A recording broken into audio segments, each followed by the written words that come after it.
In the 1940s, grandmothers made Sunday dinners from ration books that mattered. They weren't restaurant meals, but when the war ended, these dinners disappeared. These 30 lost Sunday dinners might sound too plain today, but they fed families through war. Let's rediscover what grandmothers cooked when every ingredient was rationed. Roast chicken with bread stuffing was the ultimate 1940s Sunday dinner, reserved for special occasions when families could save enough ration coupons for a whole chicken. The chicken was roasted slowly in the oven with simple bread stuffing made from day-old bread, onions, celery, sage, and a little butter or lard. The result was golden, crispy skin and tender, juicy meat with savory stuffing that soaked up the chicken drippings. A whole chicken cost around $1 plus ration coupons in the 1940s, and it could feed a family of 6 if stretched with plenty of stuffing and vegetables. The stuffing was the key. It filled stomachs and made the chicken go further. Roast chicken was served with mashed potatoes, gravy made from the drippings, and canned or Victory Garden vegetables. It was the meal that meant Sunday, family, and normalcy during wartime. But if roast chicken felt too ordinary, what came next was sweeter, saltier, and baked with brown sugar. Spam baked with brown sugar glaze was a 1940s Sunday dinner staple when fresh meat was heavily rationed and canned meat was widely available. The recipe was simple: a whole can of Spam sliced thick, arranged in a baking dish, topped with a glaze made from brown sugar, mustard, and a little vinegar or pineapple juice, then baked until caramelized and sticky. The result was sweet, salty, savory, and filling. A can of Spam cost around 35 cents in the 1940s and didn't require ration coupons, making it an affordable and accessible protein. Spam baked with brown sugar was served with mashed potatoes, canned green beans, and white bread, and it was the meal that saved Sunday dinner when meat was scarce. The brown sugar glaze made Spam feel special and celebratory, and children loved the sweet, salty flavor. It was the wartime Sunday dinner that required no ration coupons. But if Spam felt too sweet, what came next was plainer, saltier, and boiled with cabbage. Corned beef and cabbage was a 1940s Sunday dinner made with a small piece of corned beef simmered for hours with cabbage, potatoes, and carrots until tender and flavorful. The corned beef was heavily salted and required soaking before cooking to remove excess salt, and the vegetables were added in the last hour to absorb the salty, beefy flavor. The result was tender, salty meat and soft, flavorful vegetables. Corned beef was affordable and didn't always require ration coupons, making it a practical choice for Sunday dinner during wartime. The dish could feed 6 people if the meat was stretched thin and the vegetables were plentiful. Corned beef and cabbage was served in bowls with the cooking liquid, and it was eaten with white bread or boiled potatoes. It was the Irish-American Sunday dinner that survived rationing and kept families fed. But if corned beef felt too salty, what came next was plainer, stretched with oatmeal, and baked in a loaf pan. Meatloaf stretched with oatmeal was a 1940s Sunday dinner that made a small amount of ground beef feed an entire family. The recipe mixed ground beef with oatmeal, a beaten egg, ketchup, finely diced onion, salt, and pepper, shaped into a loaf, topped with more ketchup, and baked until firm and browned. The oatmeal stretched the meat, absorbed moisture, and made the loaf tender and filling. A pound of ground beef cost around 50 cents plus ration coupons in the 1940s, and the oatmeal cost pennies. The meatloaf could feed 6 people for under $2, and leftovers were sliced cold for sandwiches the next day. Meatloaf was served with mashed potatoes, canned green beans, and white bread, and it was the weeknight and Sunday dinner that stretched rationed meat into something that felt substantial and satisfying. But if meatloaf felt too plain, what came next was sweeter, tangier, and served with applesauce. Before we move on, many of you asked in the comments where to find these recipes. We even received tons of email too, so we published these recipes on our website. The link is in the description. Let's continue. Pork chops with applesauce was a 1940s Sunday dinner made with thin pork chops, pan-fried until golden and crispy, then served with unsweetened applesauce on the side. The pork chops were seasoned simply with salt and pepper, fried in a little lard or butter, and the applesauce added sweetness and moisture to the lean, dry meat. The result was savory, slightly sweet and filling. Pork chops cost around 80 cents a pound, plus ration coupons in the 1940s, and a small amount could feed 6 people if served with plenty of potatoes and vegetables. The applesauce was homemade from Victory Garden apples or bought canned, and it was the traditional pairing that made pork chops feel complete. Pork chops with applesauce was served with mashed potatoes and canned green beans, and it was the simple Sunday dinner that felt like home. The first 5 Sunday dinners were 1940s staples: roast chicken, Spam with brown sugar, corned beef and cabbage, meatloaf stretched with oatmeal, and pork chops with applesauce. But the next 5 go deeper: ham hock soup, beef stew, fried chicken, pot roast, and baked ham with pineapple rings.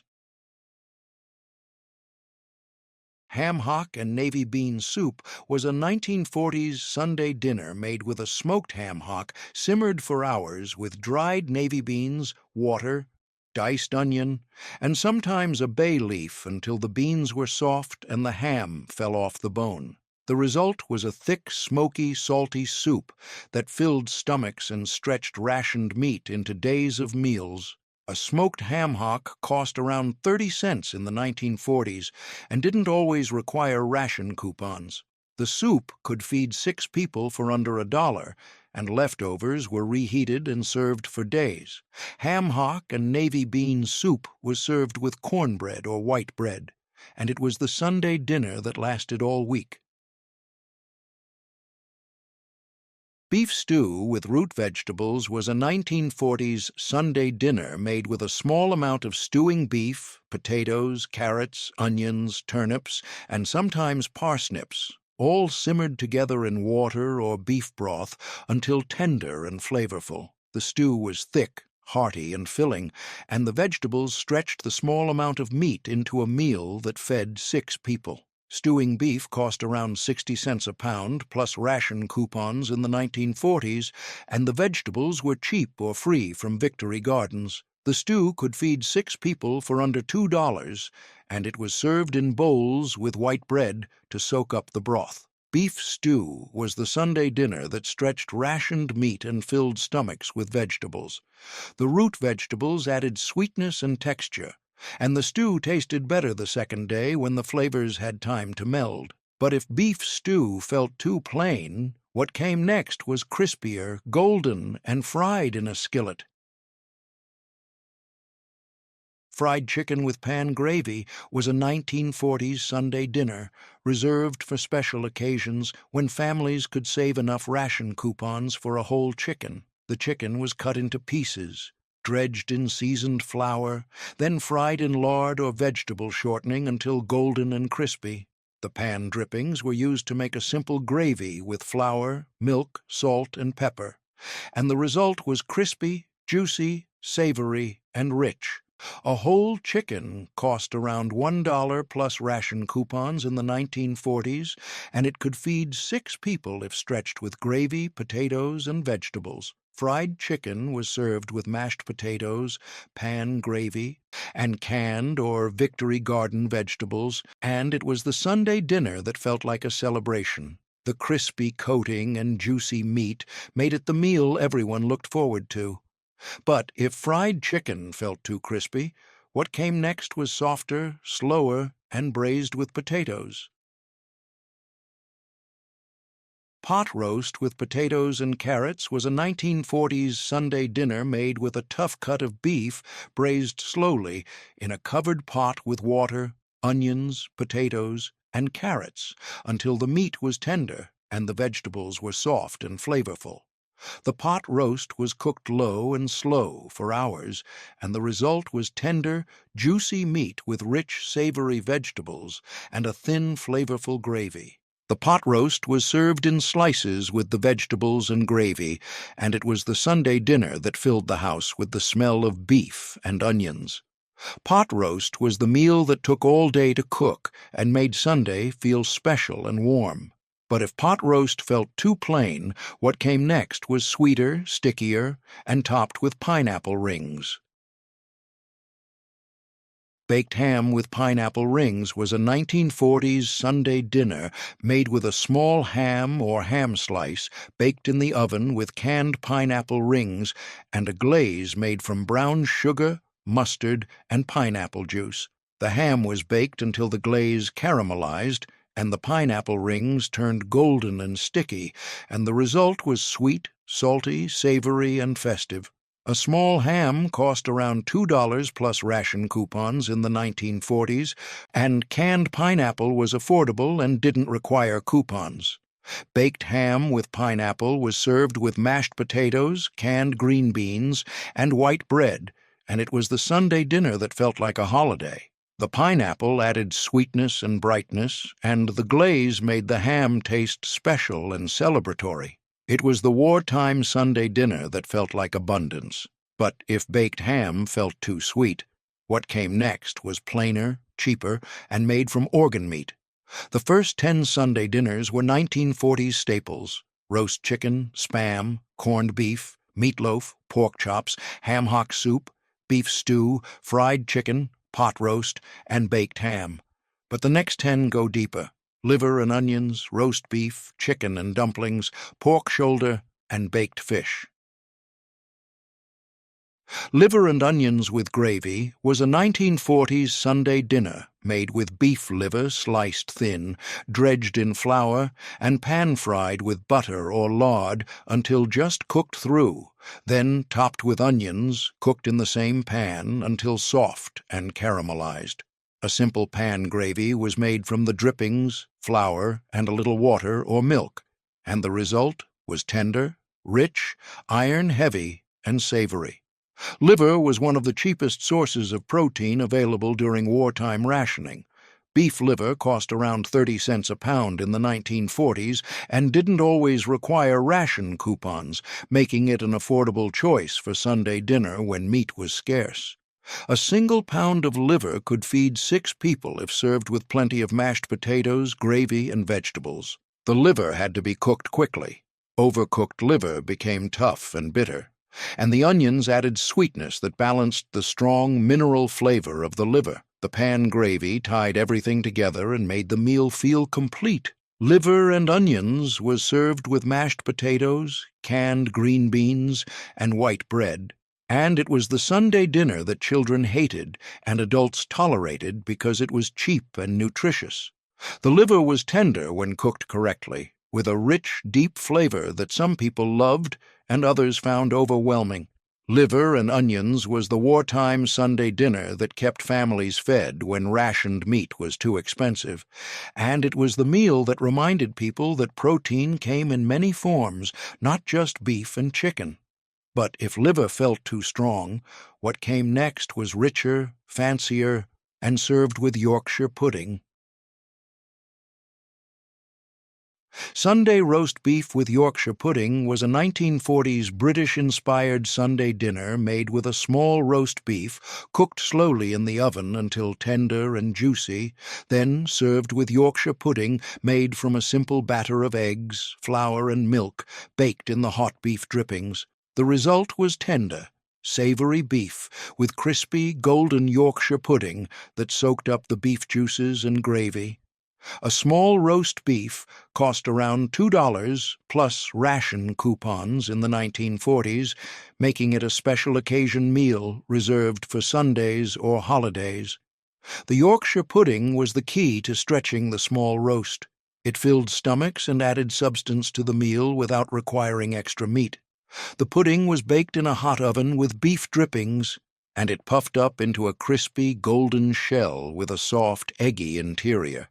The roast beef was sliced thin and served with the Yorkshire pudding, roasted potatoes, carrots, and a rich beef gravy made from the drippings. Sunday roast beef with Yorkshire pudding was the meal that felt like tradition, normalcy, and home, even during wartime rationing. The roast beef was tender and flavorful, and the Yorkshire pudding was crispy and satisfying. The meal required careful planning and saving of ration coupons, but it was worth it because it made Sunday feel special. Sunday roast beef was the meal that connected families to pre-war traditions and reminded them of better times, and it was the Sunday dinner that everyone looked forward to all week. But if roast beef felt too fancy, what came next was softer, simpler, and made with dumplings. Chicken and dumplings was a 1940s Sunday dinner made with a stewing chicken simmered for hours with onions, carrots, celery, and water until the meat was tender and falling off the bone, then topped with simple dumplings made from flour, baking powder, salt, and milk dropped by spoonfuls into the simmering broth. The dumplings cooked in the broth, absorbing the chicken flavor and thickening the stew. The result was soft, tender, comforting, and filling. A stewing chicken cost around $1 plus ration coupons in the 1940s, and it could feed 6 people if stretched with plenty of dumplings and vegetables. The chicken was simmered until the meat was tender, then removed from the bones and returned to the pot. The dumplings were dropped into the simmering broth, covered and cooked until fluffy and tender. The dumplings were soft, slightly chewy, and soaked up the chicken broth, making them incredibly flavorful and satisfying. Chicken and dumplings was served in bowls with a spoon, and it was the Sunday dinner that felt like home, comfort, and warmth. The dish was filling, affordable, and made the most of a small chicken by stretching it with dumplings and vegetables. Chicken and dumplings was the wartime Sunday dinner that reminded families of pre-war comfort foods, and it was the meal that children loved because the dumplings were soft and mild. It was the Sunday dinner that tasted like Grandma's kitchen. But if chicken and dumplings felt too soft, what came next was heartier, fattier, and served with sauerkraut. Pork shoulder roast with sauerkraut was a 1940s Sunday dinner made with a small pork shoulder roasted slowly in the oven with a jar of sauerkraut and sometimes a little water or apple cider until the pork was tender and the sauerkraut was soft and tangy. The result was rich, fatty, tender pork with tangy fermented sauerkraut that cut through the richness and added flavor and acidity. A pork shoulder cost around 80 cents a pound plus ration coupons in the 1940s, and a jar of sauerkraut cost around 20 cents. The dish could feed 6 people if stretched with plenty of potatoes and bread, and it was the Sunday dinner that required minimal effort. Just put everything in a roasting pan and bake. The pork shoulder was fatty and flavorful, and the slow roasting rendered the fat and made the meat incredibly tender. The sauerkraut added tang and brightness, and it paired perfectly with the rich, fatty pork.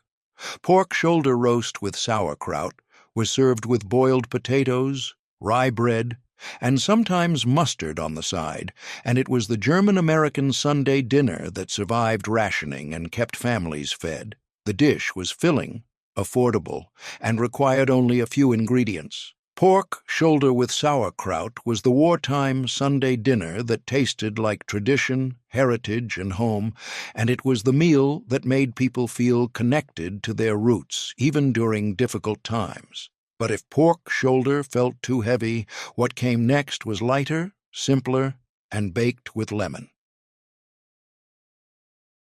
Baked fish with lemon and butter was a 1940s Sunday dinner made with fresh or frozen fish fillets, often cod, haddock, or flounder, placed in a baking dish, topped with thin slices of lemon, dotted with butter, sprinkled with salt and pepper, and baked until the fish was flaky and tender. The result was mild, delicate, buttery, and light, and it was the Sunday dinner that required minimal effort and ingredients. Fresh fish was often available without ration coupons in coastal areas, and frozen fish was affordable and accessible inland. A pound of fish cost around 50 cents in the 1940s and could feed 6 people if served with plenty of potatoes and vegetables. Baked fish with lemon and butter was served with boiled potatoes, canned green beans, and white bread, and it was the simple Sunday dinner that felt light and refreshing after weeks of heavy, fatty meats. The lemon added brightness and cut through the richness of the butter, and the fish was flaky, tender, and mild. Baked fish was the Sunday dinner that took less than 30 minutes to prepare, and it was perfect for families who wanted something simple and quick without sacrificing flavor. Baked fish with lemon and butter was the wartime Sunday dinner that proved you didn't need heavy meats or complicated recipes to make a satisfying meal. And it was the meal that tasted clean, simple, and fresh. But if baked fish felt too plain, what came next was stranger, meatier, and made from pork pretending to be chicken. The first 15 Sunday dinners were 1940s staples: roast chicken, Spam, liver, roast beef, chicken and dumplings, pork shoulder, and baked fish. But the next 5 go deeper into wartime substitutes: mock chicken, Victory Garden vegetable pie, rabbit stew, stuffed cabbage rolls, and salmon loaf with white sauce. Mock chicken was a 1940s wartime substitute made from pork shoulder sliced thin into cutlets, pounded flat, dredged in seasoned flour, and pan-fried until golden and crispy. The cutlets were served with gravy made from the pan drippings, and the result looked and tasted similar to fried chicken, but was made entirely from pork. Mock chicken was the wartime Sunday dinner that proved ingenuity and resourcefulness when chicken was too expensive or unavailable. Pork shoulder cost around 50 cents a pound plus ration coupons in the 1940s, and it was often cheaper and more available than whole chickens. The cutlets were sliced thin, pounded flat to tenderize them, then dredged in flour seasoned with salt, pepper, and sometimes paprika. The cutlets were fried in lard or vegetable shortening until golden and crispy, and the pan drippings were used to make a simple gravy with flour and milk. The result was tender, flavorful, and surprisingly similar to fried chicken in texture and appearance. Mock chicken was served with mashed potatoes, gravy, and canned vegetables, and it was the Sunday dinner that fooled children into thinking they were eating chicken. The cutlets were crispy on the outside and tender on the inside, and the gravy tied everything together. Mock chicken was the wartime Sunday dinner that proved creativity could stretch budgets and make substitutes taste delicious. And it was the meal that reminded families that wartime cooking required flexibility and imagination. But if mock chicken felt too clever, what came next was simpler, garden fresh, and baked into a pie. Victory Garden vegetable pie was a 1940s Sunday dinner made with fresh vegetables from backyard Victory Gardens: carrots, peas, potatoes, onions, and sometimes turnips or parsnips, cooked in a simple white sauce made from butter, flour, and milk, then topped with a pie crust or biscuit topping and baked until golden. The result was creamy, savory, filling, and entirely meatless, and it was the Sunday dinner that proved vegetables could be the main course. Victory Gardens were encouraged during wartime to reduce reliance on rationed foods, and most families grew their own vegetables in backyards or community plots.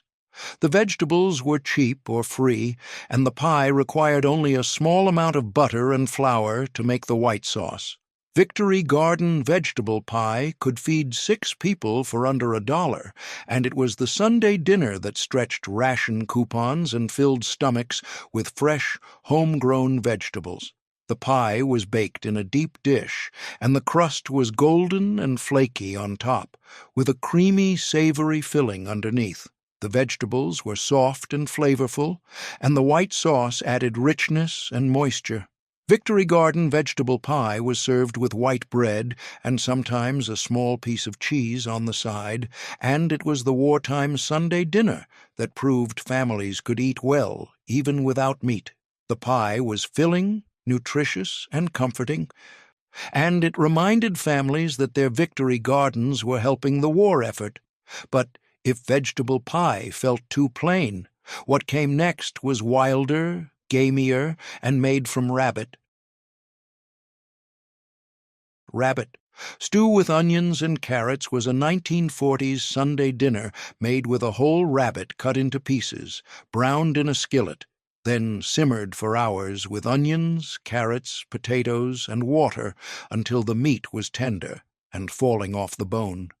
The result was gamey, lean, tender, and flavorful, and it was the Sunday dinner that used wild or farm-raised rabbit when rationed meats were unavailable or too expensive. Rabbit was often hunted in rural areas or raised in backyard hutches, and it was an affordable source of protein that didn't require ration coupons. A whole rabbit could feed 6 people if stretched with plenty of vegetables and stew broth. The rabbit was lean and slightly gamey, with a flavor similar to chicken but more intense. The meat had to be cooked slowly to become tender, and the stew was thick, hearty, and filling. Rabbit stew was served in bowls with white bread to soak up the broth, and it was the Sunday dinner that reminded families of pre-war rural traditions. The rabbit was tender and flavorful, and the vegetables added sweetness and texture. Rabbit stew was the wartime Sunday dinner that proved families could still eat meat even when rationed meats were scarce, and it was the meal that required hunting, raising, or bartering to obtain. Rabbit stew was the Sunday dinner that tasted like resourcefulness and survival. But if rabbit felt too wild, what came next was softer, milder, and stuffed with rice. Stuffed cabbage rolls with rice was a 1940s Sunday dinner made with cabbage leaves blanched until soft, filled with a mixture of ground beef, cooked rice, diced onion, and spices, then rolled up, placed in a baking dish, covered with tomato sauce, and baked until tender. The result was soft, savory, slightly tangy, and filling, and it was the Sunday dinner that stretched a small amount of ground beef into a meal for 6. A pound of ground beef cost around 50 cents plus ration coupons in the 1940s, and the rice, cabbage, and tomato sauce were cheap and readily available. Stuffed cabbage rolls could feed 6 people for under $2, and they were the Sunday dinner that stretched rationed meat and filled stomachs with vegetables and grains. The cabbage leaves were soft and tender, the filling was savory and mildly spiced, and the tomato sauce added tang and moisture. Stuffed cabbage rolls were served with white bread and sometimes boiled potatoes, and they were the Eastern European Sunday dinner that survived rationing and kept families fed. The rolls were filling, affordable, and required minimal meat, making them perfect for wartime budgets. Stuffed cabbage rolls were the Sunday dinner that proved families could eat well even with limited resources, and they were the meal that tasted like tradition, heritage, and home. The rolls were labor-intensive. Each cabbage leaf had to be blanched and filled by hand, but the result was always worth the effort. But if stuffed cabbage felt too soft, what came next was firmer, fishier, and baked into a loaf.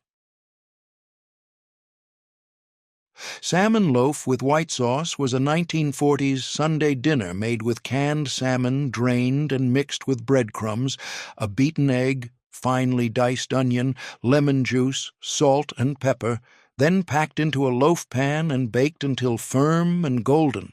The loaf was served in thick slices with a simple white sauce made from butter, flour, milk, and sometimes a squeeze of lemon or a sprinkle of dill.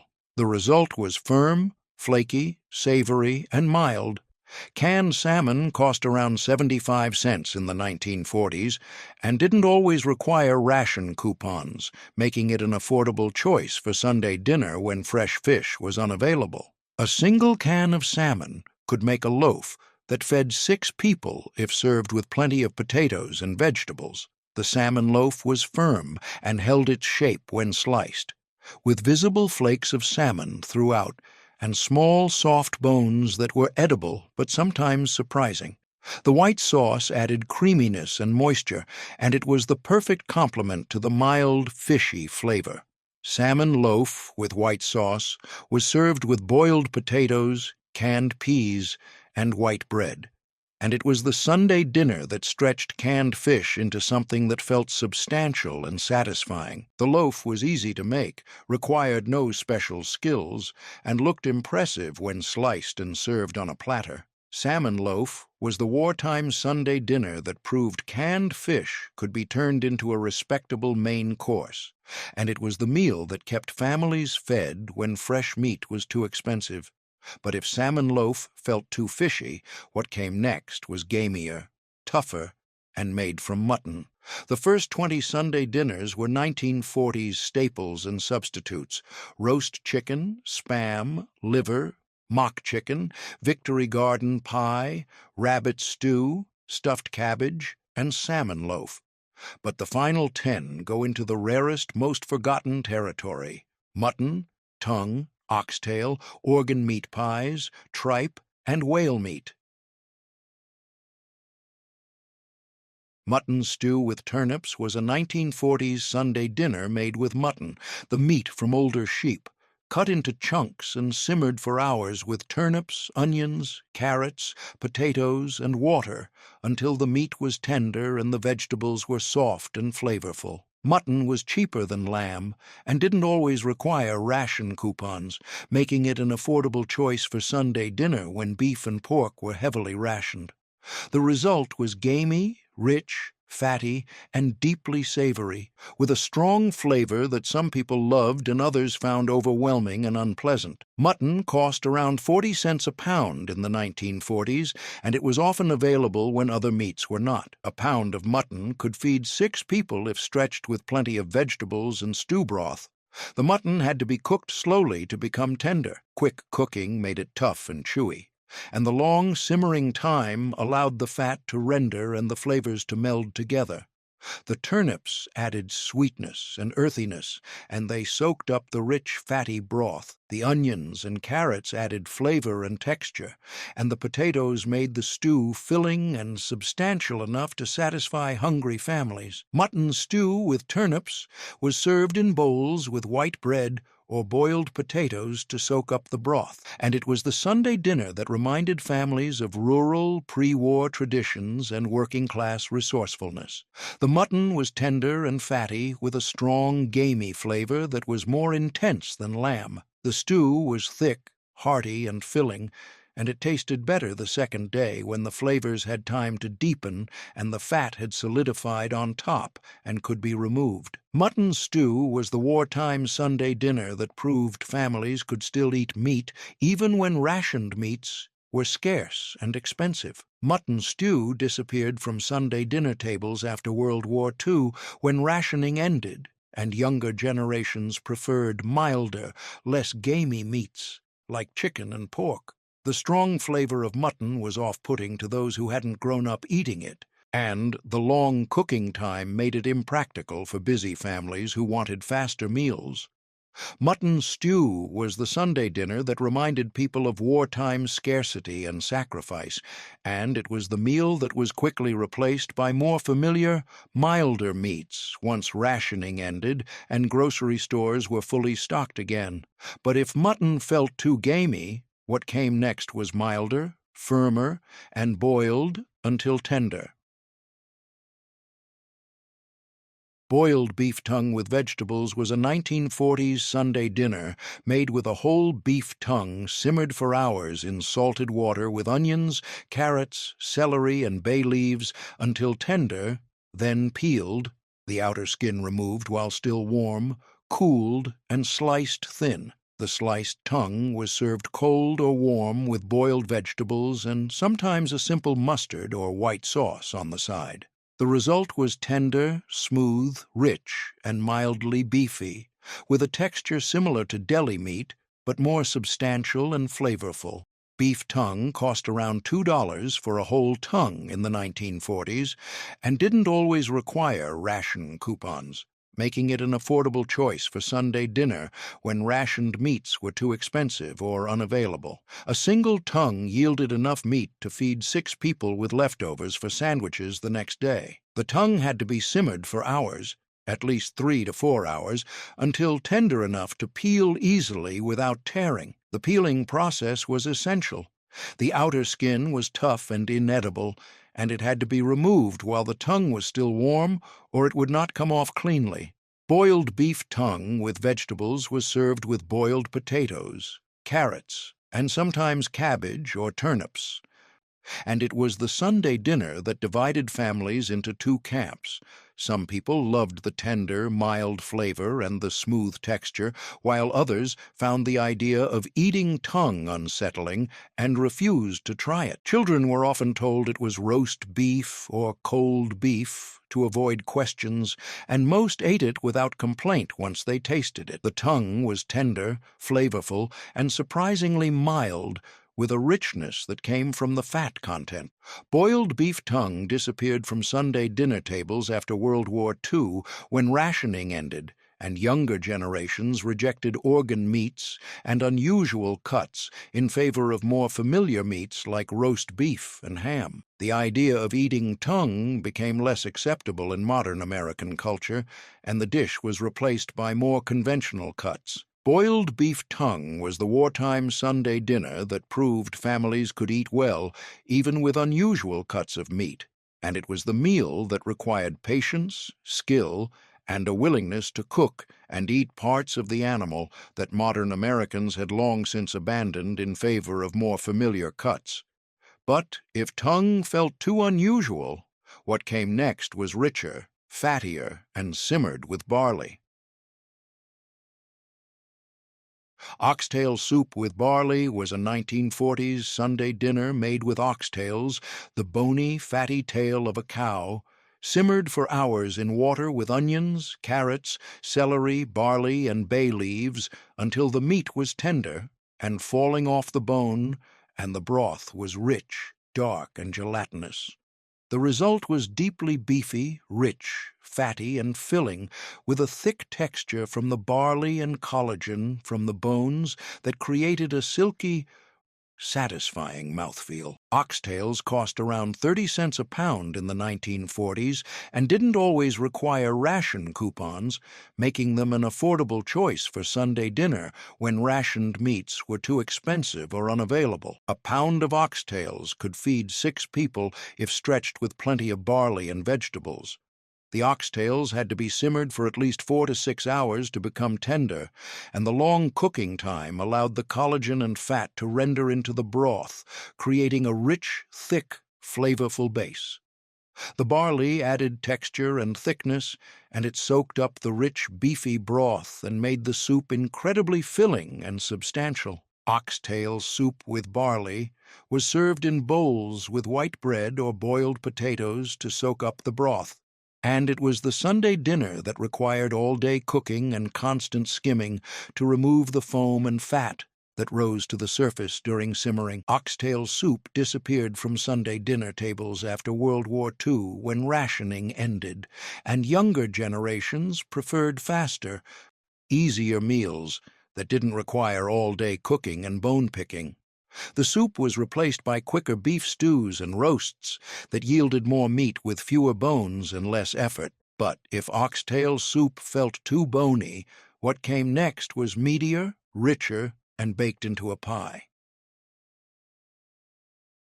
Heart and kidney pie was a 1940s British-inspired Sunday dinner made with beef heart and kidneys cut into small pieces, browned in a skillet, then simmered with onions, carrots, and a rich gravy made from beef broth, flour, and Worcestershire sauce until tender. The mixture was poured into a pie dish, topped with a pastry crust, and baked until the crust was golden and the filling was bubbling.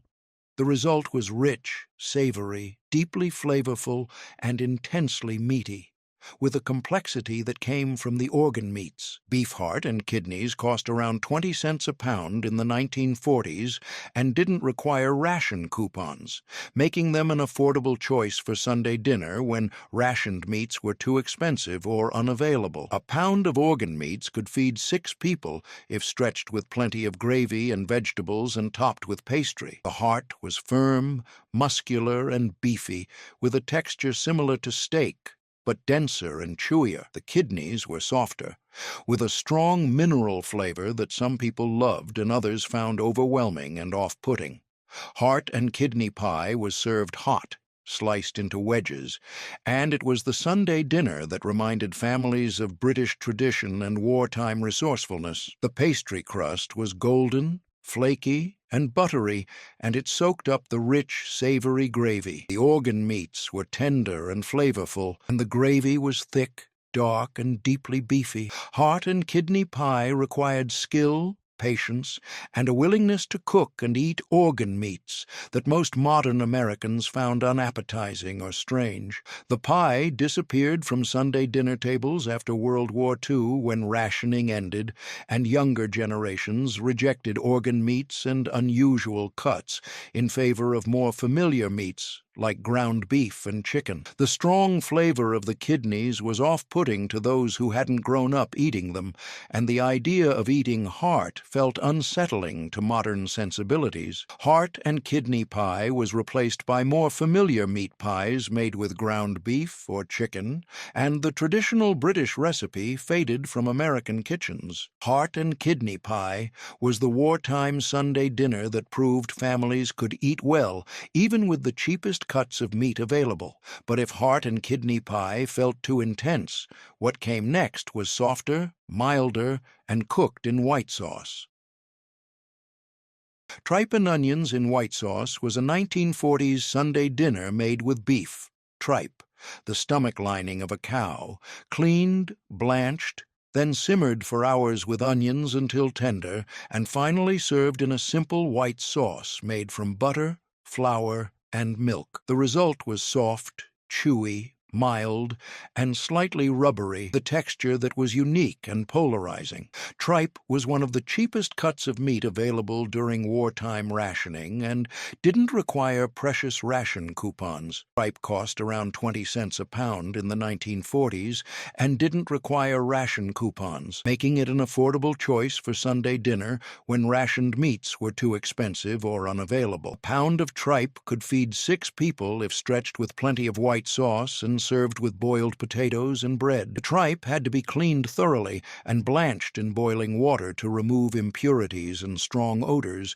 then simmered for at least 2 to 3 hours until tender enough to eat. The onions added sweetness and flavor, and the white sauce added creaminess and richness that masked the mild, slightly gamey flavor of the tripe. Tripe and onions in white sauce was served in bowls or on plates with boiled potatoes and white bread to soak up the sauce, and it was the Sunday dinner that divided families into 2 distinct camps. Some people loved the soft, chewy texture and the mild, creamy flavor, while others found the rubbery texture and the idea of eating stomach lining unappetizing and refused to try it. Children were often told it was white meat or chicken to avoid uncomfortable questions, and most ate it without complaint once they tasted the mild, creamy sauce that covered the tripe. Tripe and onions disappeared from Sunday dinner tables after World War II when rationing ended and younger generations rejected organ meats and unusual textures in favor of more familiar meats like chicken and pork. The rubbery, honeycomb-like texture of tripe was off-putting to those who hadn't grown up eating it, and the dish was replaced by more familiar meats. Tripe and onions was the wartime Sunday dinner that proved families could eat well even with the cheapest cuts of meat, and it was the meal that required patience, skill, and a willingness to embrace textures and flavors that were unusual and unforgettable. But if tripe felt too chewy, what came next was even stranger, rarer, and made from beef, pretending to be duck. The first 25 Sunday dinners were 1940s staples, substitutes, and organ meats: roast chicken, spam, liver, mutton, tongue, oxtail, heart and kidney pie, and tripe. The final 5 go into the rarest, most desperate territory: mock duck, suet pudding, blood sausage, pigeon pie, and whale meat steak. Mock duck was a 1940s wartime substitute made from beef flank, steak pounded flat, stuffed with a simple bread stuffing made from day-old bread, onions, celery, sage, and a little butter, then rolled up tightly, tied with kitchen string, and roasted slowly in the oven until tender. The result looked similar to roasted duck, but was made entirely from beef, and it was the Sunday dinner that proved ingenuity and resourcefulness when duck was too expensive or unavailable during wartime rationing and scarcity. Beef flank steak cost around 60 cents a pound plus ration coupons in the 1940s, and it was cheaper and more available than duck, which was considered a luxury. The flank steak was pounded flat with a meat mallet to tenderize it, then spread with bread stuffing, rolled up tightly, and tied with kitchen string to hold its shape during roasting. The rolled beef was roasted slowly in the oven with a little water or beef broth in the pan to keep it moist, and it was basted occasionally to prevent drying out. The result was tender,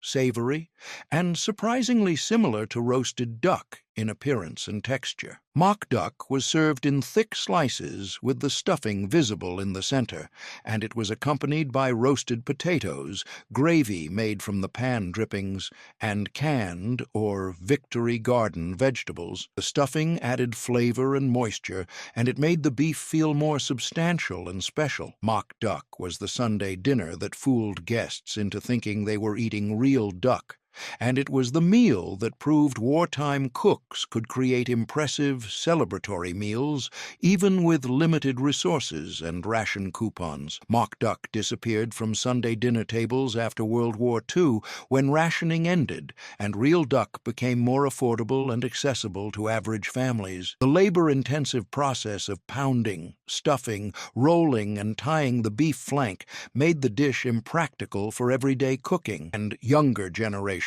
preferred simpler roasts that didn't require as much preparation or effort. Mock duck was the wartime Sunday dinner that proved creativity and resourcefulness could turn cheap cuts of beef into something that looked and tasted impressive, and it was the meal that reminded families that substitutes could be just as delicious as the real thing when prepared with care. But if mock duck felt too clever, what came next was plainer, heavier, and made from suet.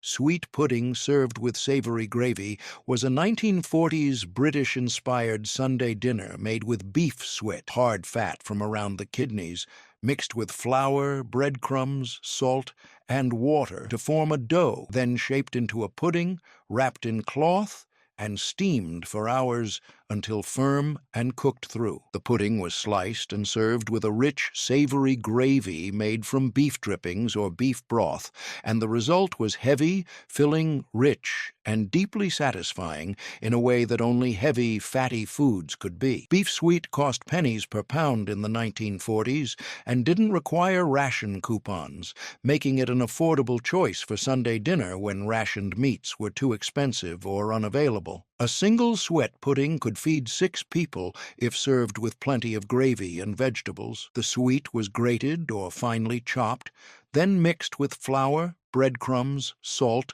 and enough water to form a stiff dough. The dough was shaped into a log or ball, wrapped tightly in a floured cloth, and steamed in a pot of boiling water for 2 to 3 hours until firm and cooked through. Suet pudding was served in thick slices with a rich, savory gravy poured over the top, and it was accompanied by boiled potatoes, turnips, and cabbage. The gravy was essential. It added moisture and flavor to the dense, heavy pudding and made it easier to eat. Suet pudding was the Sunday dinner that filled stomachs and stretched ration coupons, and it was the meal that reminded families of pre-war British traditions and working-class resourcefulness during difficult times. Suet pudding disappeared from Sunday dinner tables after World War II when rationing ended and younger generations rejected heavy, fatty dishes in favor of lighter, fresher meals that felt more modern and healthful. The dense, heavy texture was off-putting to those who hadn't grown up eating it, and the high-fat content made it feel unhealthy and outdated. Suet pudding was replaced by lighter side dishes like mashed potatoes and rice, and the traditional British recipe faded from American kitchens. Suet pudding was the wartime Sunday dinner that proved families could create filling, satisfying meals even with the cheapest, fattiest ingredients available.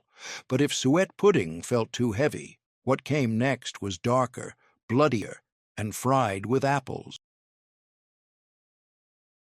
Blood sausage cost around 30 cents a pound in the 1940s and didn't require ration coupons, making it an affordable choice for Sunday dinner when rationed meats were too expensive or unavailable.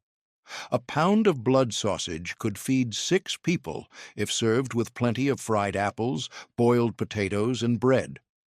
The blood sausage was made from pork blood, pork fat, oatmeal or barley, and spices, and it was cooked until firm, then sliced and fried until crispy on the outside.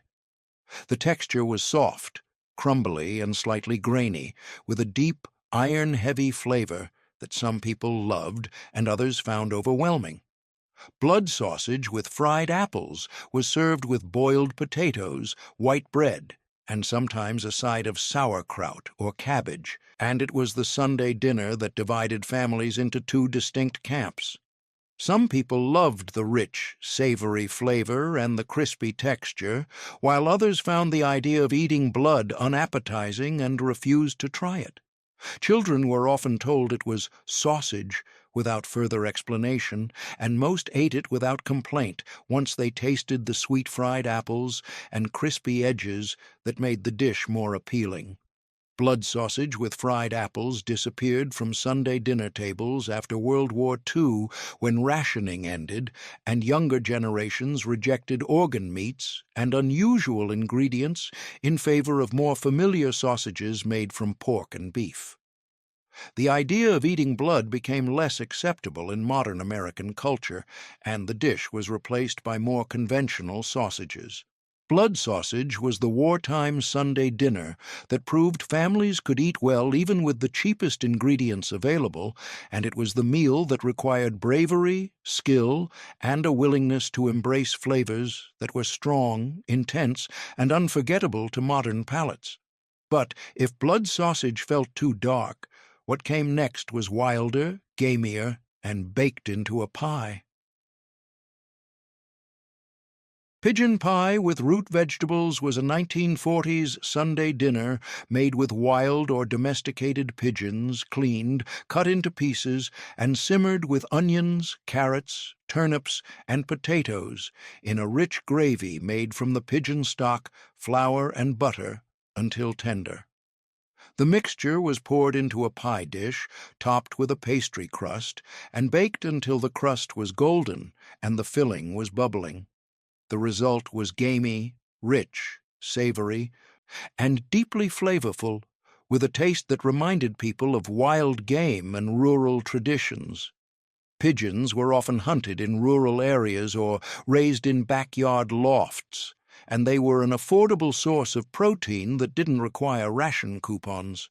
A half-dozen pigeons could feed 6 people if stretched with plenty of vegetables and gravy and topped with pastry.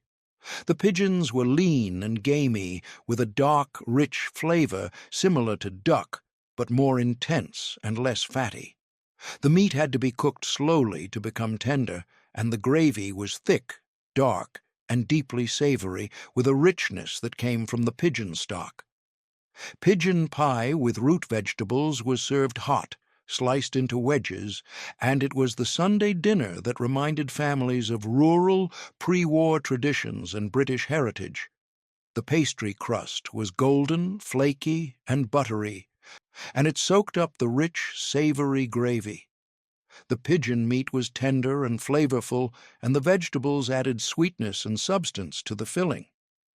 Pigeon pie required hunting, raising, or bartering to obtain the pigeons, and it was the meal that proved families could still eat meat even when rationed meats were scarce or unavailable. Pigeon pie disappeared from Sunday dinner tables after World War II, when rationing ended and younger generations preferred more familiar meats like chicken and pork that didn't require hunting or raising.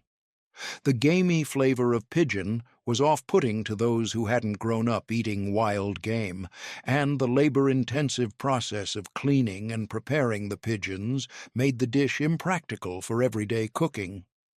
Pigeon pie was replaced by easier chicken pies and pot pies made with rationed or store-bought meats, and the traditional British recipe faded from American kitchens.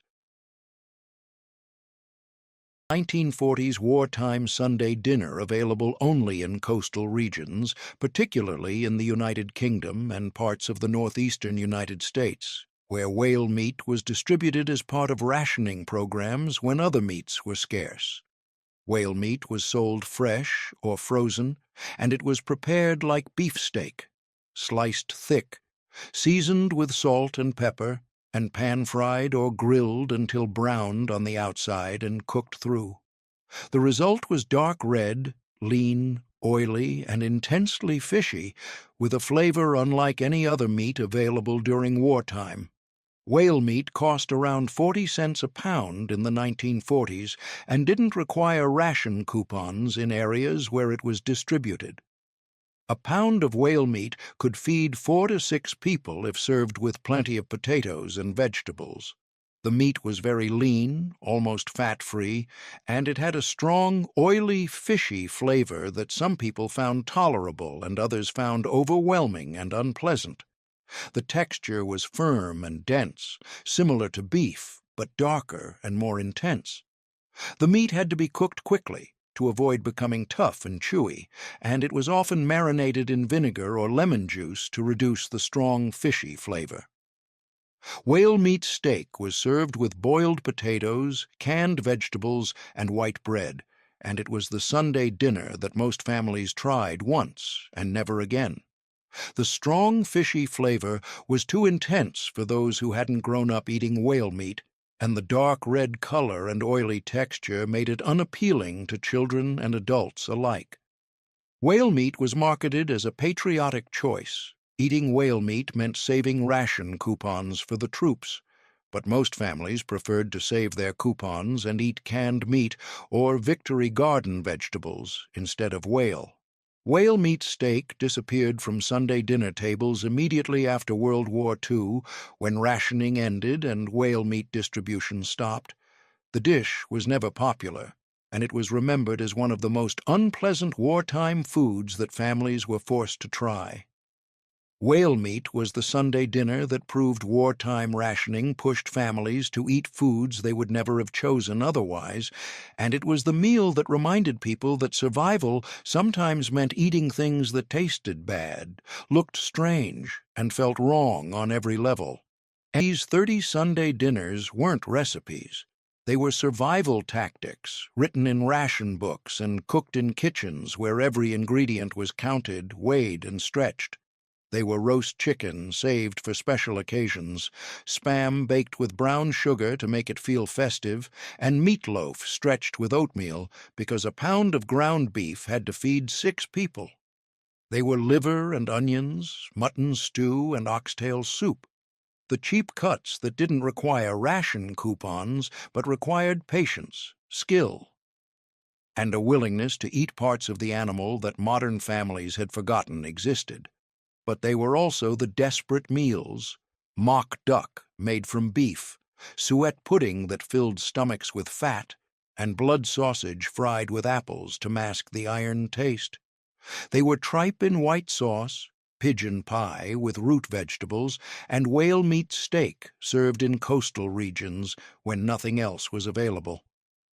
These were the Sunday dinners that proved families would eat anything: organ meats, wild game, substitutes, and even whale, to stay fed when rationing took beef, pork, and chicken away. These meals disappeared the moment rationing ended. Families abandoned mutton, tongue, tripe, and whale meat the day grocery stores restocked with beef and pork. Younger generations rejected the strong flavors, strange textures, and organ meats their parents had tolerated, and the recipes faded from Sunday tables, forgotten and unlamented. But they mattered. They kept families fed through the hardest years of the 20th century. They proved that survival didn't require expensive cuts or fancy ingredients. It required resourcefulness, patience, and the willingness to cook what was available, not what was desired. Which of these 30 lost Sunday dinners shocked you most or reminded you of your grandmother's wartime kitchen? Subscribe to preserve the history of 1940s rationing meals that nobody wants to remember, but everyone should know.